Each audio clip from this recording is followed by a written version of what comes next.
Super Saravana stores.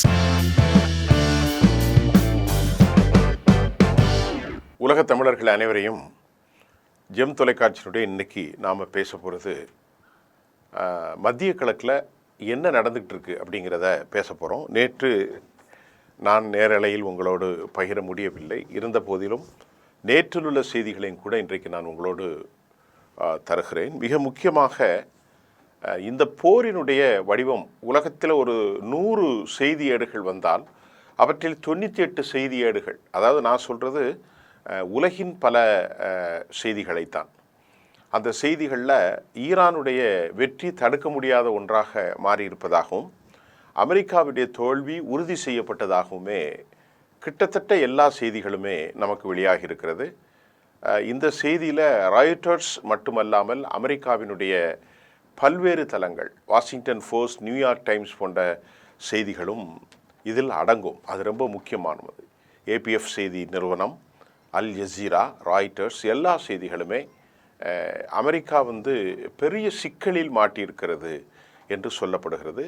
அமெரிக்காவினுடைய ஒட்டுமொத்த பயங்கரவாத அமைப்பினுடைய கூட்டு தலைமையினுடைய பொறுப்பாளராக இருக்கக்கூடிய ஜோய் கென்ட் ராஜினாமா, இது ரொம்ப முக்கியமான விவகாரம்.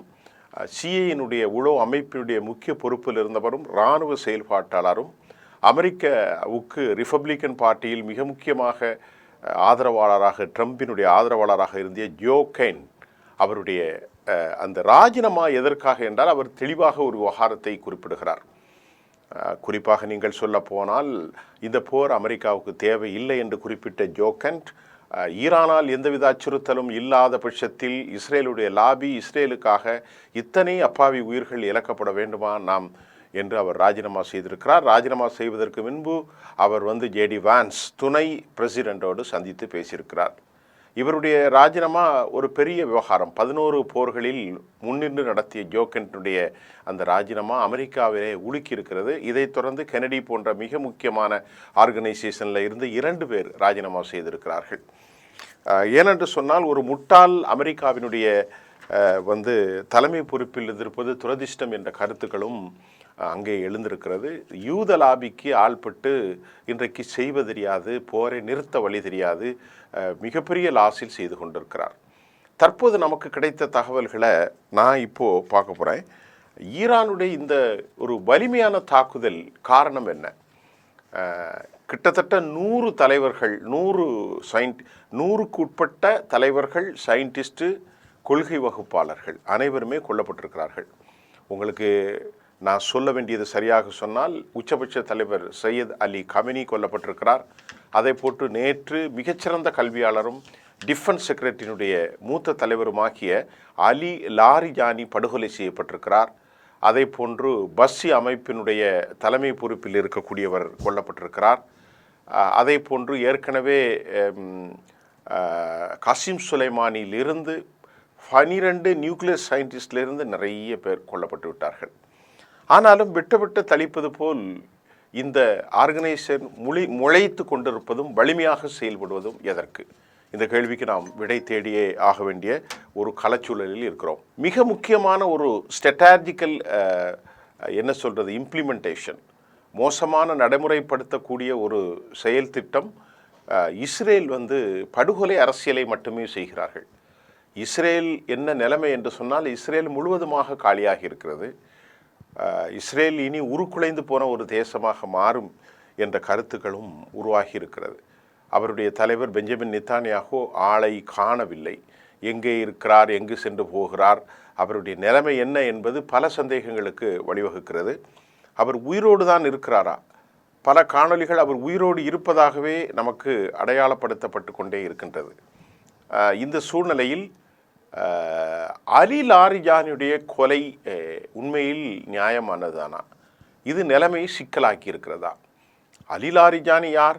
சையத் அலி காமினியோடு நெருக்கமானவர், மிகச்சிறந்த கல்வியாளர். அவரை பற்றி சொல்ல வேண்டால் 67 வயதாகக்கூடிய அலி லாரிஜானி 1958 பிறந்தவர். ஒரு மிகச்சிறந்த அறிவுடை கம்ப்யூட்டர் அண்ட் மேத்தமெட்டிக்ஸ் PhD படித்தவர்.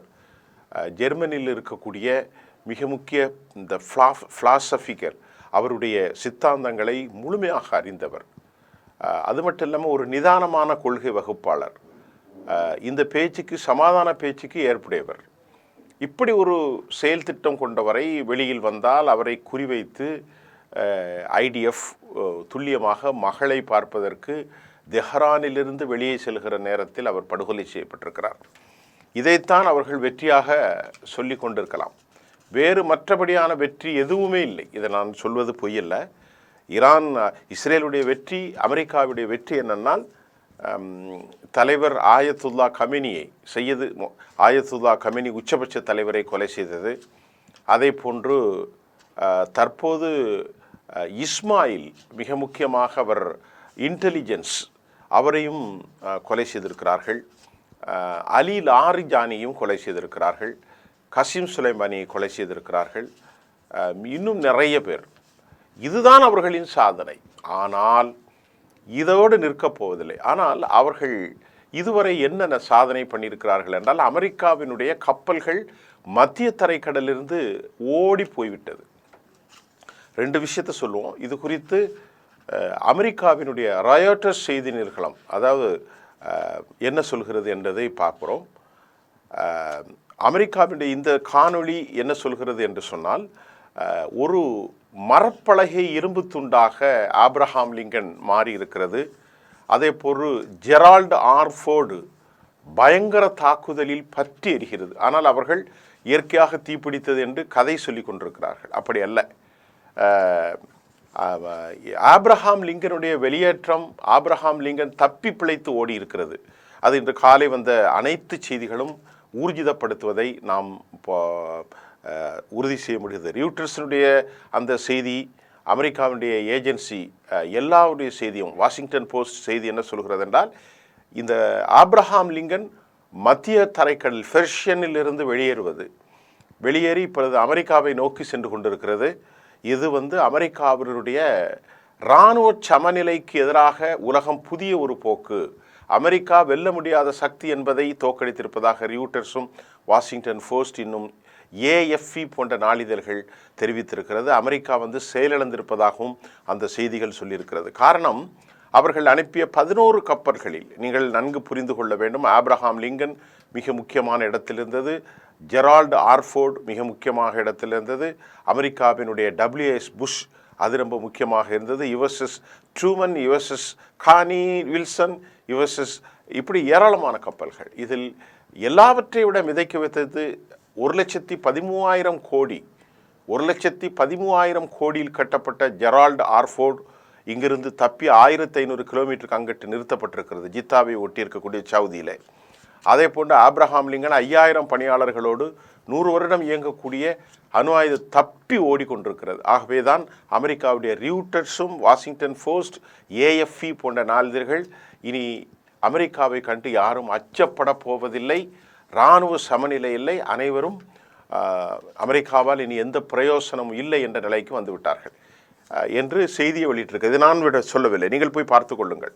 அடுத்து மிக முக்கியமான ஒரு செய்தி என்னவென்றால், அலிலாரிஜியினுடைய மரணத்திற்கு பழிவாங்குவதற்கு ஒரே நாளில் அவர்கள் பயங்கரமான தாக்குதலை நடத்தி கிட்டத்தட்ட 200க்கும் மேற்பட்ட அமெரிக்க வீரர்கள் கொல்லப்பட்டிருக்கிறார்கள் ஒரே நாளில். மத்திய தரைக்கடல் அல் உதீத் தளம் தாக்கப்பட்டிருக்கிறது, அதே போல் புஜைரா யுஏயில் தாக்கப்பட்டிருக்கிறது, குவைத் தாக்கப்பட்டிருக்கிறது. எல்லா தளங்களும் அமெரிக்கா அழிந்து பற்றி எரிந்து கொண்டிருக்கிறது, மரண ஓலம் அதிகரிக்கிறது. இதெல்லாம் வந்த செய்திகள். இப்போது நான் உங்களுக்கு சொல்கிறேன், இதுகாரம் அமெரிக்காவுக்கு வந்த தகவலின் அடிப்படையில் நம்மிடத்தில் இருக்கக்கூடிய FBI டேட்டா என்ன சொல்கிறது என்று பார்ப்போம். டைம்ஸ் வெளியிட்டிருக்கக்கூடிய இந்த FBI டேட்டாவின் அடிப்படையில் 5197 மியூனிஷன்ஸ் 96 மணி நேரத்தில் அமெரிக்கா பயன்படுத்தியிருக்கிறது. 5197 மியூனிஷன்ஸ். இதற்காக கூடிய செலவுகள் மட்டும் கடந்த 4 நாட்களில் 16 பில்லியன் என்ற கணக்கை FBI ரிப்போர்ட்ஸ் சொல்லியிருக்கிறது. ரொம்ப முக்கியமாக இதில் அவர்கள் ஏரோ சிஸ்டத்தை பயன்படுத்தியிருக்கிறார்கள், டொமஹோக்கை பயன்படுத்தியிருக்கிறார்கள், டேவிட் செல்லிங் பயன்படுத்தப்பட்டிருக்கிறது, ATSMS பயன்படுத்தப்பட்டிருக்கிறது. இதற்கு மட்டும் 16 பில்லியன். அதை போன்று எபிக் ஃபியூரியினுடைய அந்த டேட்டாவின் அடிப்படையில் எபிக் ஃபியூரி என்னென்றால் 35 வகையான ஆயுதங்கள் பயன்படுத்தப்பட்டிருக்கிறது. இந்த 35 டைப் ஆஃப் வெப்பன்ஸு ஒட்டுமொத்தமாக 16 பில்லியன் ப்ளஸ் 4 பில்லியன் 4 நாட்களில். அதே மாதிரி குவைத்தினுடைய யுனைடெட் அரப் எமிரேட்ஸ், ஜோர்டான், மற்ற நாடுகளில் எல்லாம் சேர்த்து ANTP-Y2 thought, ANTPS-59 Bahrain, F-80 அவர்கள் இழந்தது என்னவென்றால் இவ்வளவு பெரிய ராடு மிசைல்களை, ரேடார்களை இருந்திருக்கிறார்கள். குவைத், சவுதி, ஜொர்டானில் ANTP-Y2 தாட் ரேடார் இது முழுவதுமாக அடித்து நாசம் செய்யப்பட்டிருக்கிறது. பஹ்ரைனில் ANTPS-59 ரேடார் சிஸ்டம் காலி செய்யப்பட்டிருக்கிறது. அதே போன்று F-18 ஹார்னட் விமானம் ஷட் டவுன். அதே போன்று F-15E லாஸ் ஆக 3 விமானங்கள். அதே போன்று 11 நம்பர் MQ-9 உளவு விமானங்கள். ஒரு விமானத்தின் செலவு மட்டும் அது 300 கோடி, அதே பல ஆயிரம் கோடிகள். அதே மாதிரி இது ஒட்டுமொத்தமாக EPRIனுடைய கணக்கு கிட்டத்தட்ட 2 லட்சம் கோடி ரூபாய்க்கு மேலும் பயங்கர உயிரிழப்பை சந்தித்திருப்பதாகவும் சொல்லப்படுகிறது. இந்த போரில் நமக்கு FPRIனுடைய தகவல்கள் ஏராளமாக இருந்தாலும் ஈரான் இந்த போரில் இதுவரை ஷாஹின் 1300 என்ற அளவிலே பயன்படுத்தி இருக்கிறார்கள். 565 பலிஸ்டிக்ஸ் மிசைல்கள் பயன்படுத்தப்படுகிறது. 57 குரூஸ் மிசைல்கள் பயன்படுத்தப்பட்டிருக்கிறது. 65க்கு மேற்பட்ட ஏர் டிஃபென்ஸ் சிஸ்டத்தின் மூலம் தடுப்பு விகிதங்கள் பயன்படுத்தப்பட்டிருக்கிறது. த ஸ்ட்ரைனர்ஸ், அதாவது கிரிட்டிக்கல் ஸ்ட்ரைன், செயலிழந்து போன அமெரிக்காவினுடைய ஆயுத வகைகளை நான் உங்களுக்கு சொல்ல வேண்டுமென்றால் ஏராளமாக சொல்ல வேண்டும். த கிரிட்டிக்கலி ஸ்ட்ரைன்ட் என்கின்றத்தில் ஏரோ 2, ஏரோ 3, அதாவது இஸ்ரேலில் இருக்கக்கூடிய ஏரோ 2, ஏரோ 3, ATCMA, ப்ரீசிமியாஸ், GBU-57 இது ஒரு massive ordnance penetrate, GBU-57, that, David sling, அதே மாதிரி rampage super sonic missile, turbo, crystal, marshal 2, அதே மாதிரி பேட்ரியாட், இது பாஸ் 3, பேட்ரியாட்டில் ஃபேஸ் 3, ஃபேஸ் 2, அதே மாதிரி SMS-2, SMS-3, அதே மாதிரி SMS-6, நேவிக் ஏஜிஸ், இது கடல், எல்லாம் காலி செய்யப்பட்டிருக்கிறது. 35 டைப் ஆஃப் குண்டு போடக்கூடிய இராணுவ செயல்பாட்டில் 21 செயலில் இருக்கிறது. 14 ஆர் கிரிட்டிக்கலி ஸ்ட்ரைன்ட், செயல்படாத முடியாத அளவிற்கு ஆயுத பற்றாக்குறையில் இருக்கும். எல்லாம் நாசமாகி அமெரிக்கா தோல்வியின் விளிம்பிலே இருந்து கொண்டிருக்கிறது. அதற்கு ஒரே ஒரு உதாரணம், அமெரிக்காவில் ஜெரால்டு ஆர்ஃபோர்டு ஓடி தப்பி தீப்பிடித்து நிற்கிறது. அமெரிக்காவுடைய ஆப்ரஹாம் லிங்கன் கப்பல் தப்பி ஓடிக்கொண்டிருக்கிறது. இதற்கிடையிலே இன்டர்நேஷ்னல் எக்ஸ்பர்ட்ஸ், நான் பேசினால் 3 மணி நேரம் ஆகும், அவ்வளோ பேச மாட்டேன், சுருக்கமாக மட்டும் சொல்கிறேன். அவர்களுடைய கருத்துக்கள் என்னவென்றால் ஒருபோதும் ஈரானை அவர்கள் வெற்றி கொள்ள முடியாது. 260 அடிக்கு மேல் இவர்களுக்கு GBU-57 குண்டு போட முடியாது. ஆனால் அவர்கள் ஆழமாக வடிவமைத்திருக்கிறது என்னவென்றால் 500 அடிக்கு கீழ் அழுத்தங்கள், ஷாக் அப்சார்வ் என்று சொல்லக்கூடிய மலைக்கீழ் மிதவை ஏவுகணை தளங்களை அமைத்திருக்கிறார்கள். அதற்குள் ஒரு எறும்பு கூட போக முடியாது. ஆகவே தான் இவர்கள் தாக்கிக் கொண்டே இருக்கிறார்கள். அவர்கள் தாக்குதலுக்கு எந்த விதத்திலும் எந்த நிலையிலும் அவர்கள் தோல்வி கண்ட மாதிரி தெரியவில்லை. அதே போன்று இமாமத், சிஜீல், ஃபத்தா 2, ஃபத்தா 1, அதே போன்று ஷஹாப் 1, ஷஹாப் 2, இமாமத், கொரம்சோர் 1, 2, 3, 4, கைபர் ஷகான், இமாமத், சிஜீல், கஹர், கதர், இப்படி அடித்து கொண்டே இருக்கிறார்கள். இப்பொழுது நவீனமாக நேற்று அவர்கள் பயன்படுத்தியது சிஜீல். சிஜீல் என்பது மதீனாவுடைய மக்காவுடைய வரலாற்றில் ஒரு கல், எரிகள் என்று சொல்லப்படுகிறது. அந்த பெயரை வைத்து அவற்றில் 2 வார்ஹெட்ஸுகள், GPS கருவிகள், அதனுடைய வேகம் மட்டும், இது செகண்ட் வேர்ட்ஸன் நியூ அப்டேட் சிஜீல். இதனுடைய வேகத்தை நாம் படிக்கின்ற போது 17,000 கிலோமீட்டர் சுற்றுப்பாதையின் உள்ளளவும் வெளியே 9,600 கிலோமீட்டர் வேகத்தில் அவற்றில் கிளஸ்டர் குண்டுகளை 80 நிலைகளில் பிரிந்து பிரிந்து அடிக்கக்கூடிய பயங்கரம். இன்னும் ஒரு ஆபத்தான செய்தி, வானில் வெடித்து சிதறினாலே பல பயங்கர பாதிப்பை ஏற்படுத்தும் நவீன தொழில்நுட்பத்தை ஈரான் பெற்றிருப்பது உலகத்தையே ஆச்சரியத்தில் ஆழ்த்தியிருக்கிறது. ஈரான் இப்படி ஒரு சக்தியாக மாறி இருக்கும் என்று களவிலும் நாங்கள் நம்பவில்லை என்று அமெரிக்க அதிபர் கன்ஃபஸ்ட் தேர் இயலாமையை அவர் குற்றத்தை ஒப்புக்கொண்டிருக்கிறார். அது ஏற்கனவே நடந்த பழைய சம்பவம் தான். இப்போது அலி லாரிஜானியுடைய மரணத்தின் விளைவாக, அலி லாரிஜானியுடைய மரணத்தினுடைய காயமாக அவர்கள் இனி ஒருபோதும் ஓயப் போவதில்லை. தவறிழைக்கிறது, தவறிழைக்கிறது, தவறிழைக்கிறது. யார்? இஸ்ரேல் தவறிழைத்து கொண்டே இருக்கிறார்கள். மீண்டும் மீண்டும் மீண்டும் தலைவர்களை கொள்வதால் அந்த நாட்டில் ஜிண்டோயிசம், தேசியவாதம் கட்டமைக்கப்பட்டிருக்கிறது. நேற்று ஒரு அமெரிக்காவின் இளைஞர் தூக்கிலிடப்பட்டிருக்கிறார். உளவு அமைப்புகள் யாரெல்லாம் இருக்கிறார் கண்காணிக்கப்படுகிறது. இந்த நேரத்தில் நாம் ஒன்றே சொல்ல வேண்டும், ஈரான் பலகீனமான உளவு அமைப்புகளை கொண்டிருக்கிறது. ஒரு பெரும் தேச தலைவர்களை எல்லாம் எளிதாக எலிமினேட் செய்யக்கூடிய அளவிற்கு வல்லமையாக இருக்கிற போது ஈரான் இதில் பெரும் ஃபெயிலியராகி இருக்கிறது என்பதுதான் செய்தி. இந்த போரின் சுருக்கமாக சொல்லப்போனால் ரியூட்டருடைய கருத்துகளும் அமெரிக்காவுடைய ஏஜென்சியுடைய கருத்துகளும் அமெரிக்கா தோல்வியை நோக்கி சென்று கொண்டிருக்கிறது என்றும், இனி மத்திய கிழக்கில் யாரும் அமெரிக்காவை நம்பப் போவதில்லை, அமெரிக்காவின் அச்சுறுத்தலை நம்பப் போவதில்லை, அமெரிக்காவுடைய ஆயுதங்களை நம்பப் போவதில்லை. இது இராணுவ சமநிலைக்கு வழிவகுக்கும். எதையும் செய்துவிட முடியாது. இந்த போரில் வெற்றி பெற வேண்டும் என்கின்ற பரும் ஆக்கத்தில் வடகொரியாவும் ரஷ்யாவும் சீனாவும் முனைப்பு காட்டி துல்லியமான செய்மதி படங்களை வழங்கி கொண்டிருக்கிறார்கள். எதற்கும் அஞ்சாமல் அவர்கள் தாக்கி கொண்டிருக்கிறார்கள். புலி வாளை பிடித்த கதையாக அமெரிக்கா இனி ஆயுதங்கள் இல்லாமல் அவருடைய குடோனில் கிட்டத்தட்ட 50 விழுக்காடு நாசமாகி இருக்கிறது, போய்விட்டது. இன்னும் 50 விழுக்காடு அவர்களுக்கு யாரும் இல்லை. இத்தாலியோ, ஆஸ்திரேலியாவோ, கனடாவோ, யுனைடெட் அரபு எமிரேட், அதாவது யூகேயோ, பிரான்ஸ், ஜெர்மன், சுவிட்சர்லாந்து, ஸ்பெயின், எல்லா நாடுகளுமே அமெரிக்காவோடு வர முடியாது என்று சொல்லிவிட்டார்கள். மத்திய கிழக்கில் எப்பொழுது ஒரே செய்தி, யுஏஏ அவர்கள் தாக்குவதன் காரணம் இவர்களுடைய அனைத்து ஆட்டத்திற்கும் அவர்கள்தான் இடம் கொடுத்தார்கள்.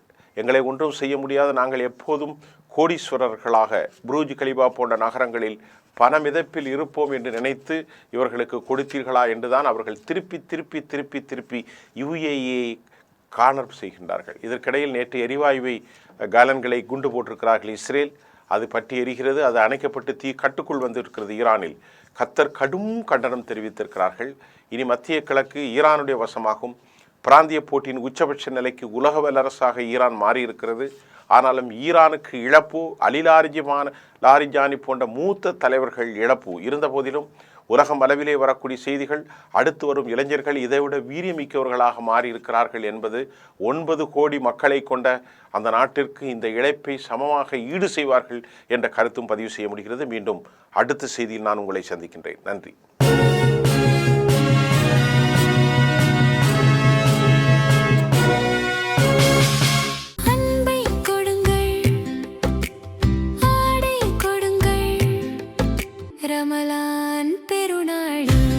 Super Sarvana Stores,